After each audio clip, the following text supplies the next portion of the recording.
যে নিশ্চয়ই আপনার উপরে কোনো ধরনের যেটা আমরা বলবো অশুভ এবং গোপন জিন সওয়ার হয়েছে। সেই জিনের নাম আমরা বলতে চাই না।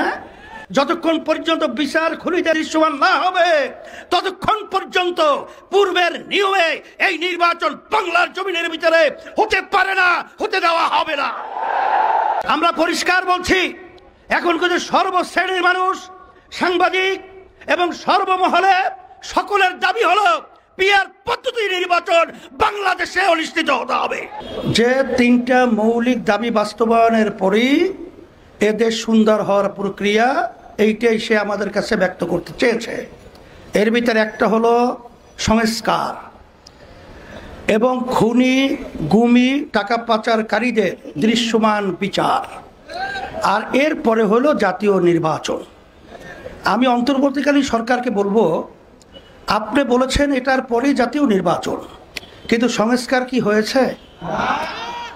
আচ্ছা, দৃশ্যমান বিচার হয়েছে? তা একটাও আমরা হয় নাই জনগণ বলছে। এরপরে আপনি জাতীয় নির্বাচন ঘোষণা করাটা, এটা আমাদের কাছে কিন্তু বিভিন্ন দিক থেকে সন্দেহ তৈরি হয়েছে যে নিশ্চয়ই আপনার উপরে কোনো ধরনের যেটা আমরা বলবো অশুভ এবং গোপন জিন সওয়ার হয়েছে। সেই জিনের নাম আমরা বলতে চাই না, কিন্তু আপনি অন্তর্বর্তীকালীন সরকার সম্মানিত প্রধান ডক্টর ইউনূস সাহেব, আপনি জেনে রাখেন যে বাংলাদেশ যখন নাকি একটা অশান্তির আগুন সর্বত্র ধাউ ধাউ করে জ্বলছিল, তখন কিন্তু ছাত্র জনতা তখন তারা রাস্তায় নেমে এসেছিল এই অন্যায়, এই বৈষম্য এবং এই খুন খারাপি থেকে দেশকে মুক্তি করার জন্যে।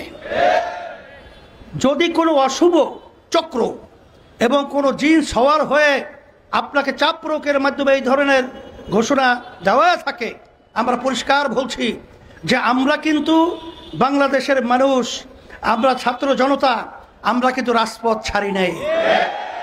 আমরা কিন্তু রাজপথে আসি যতক্ষণ পর্যন্ত আমাদের এই দেশ সুন্দর না হবে, আমাদের কাঙ্ক্ষিত সংস্কার বাস্তবায়ন না হবে, যতক্ষণ পর্যন্ত বিচার খুনিদের দৃশ্যমান না হবে ততক্ষণ পর্যন্ত পূর্বের নিয়মে এই নির্বাচন বাংলার জমিনের ভিতরে হতে পারে না, হতে দেওয়া হবে না। সাথে সাথে আপনারা জানেন যে বাংলাদেশে 53 বছর যে পদ্ধতিতে নির্বাচন হয়েছে, এই নির্বাচন পদ্ধতি সংস্কার হইল প্রধান সংস্কারের মূল লক্ষ্য। সেই সংস্কারটাই হলো 91 দেশের মতো, যেখানে পিআর পদ্ধতি নির্বাচনের মাধ্যমে সেই দেশ রাজনৈতিক অশান্তি, অরাজকতা, খুন খারাপি অনেকাংশে সুন্দর পরিবেশ তৈরি হয়েছে। আমরা দাবি করেছি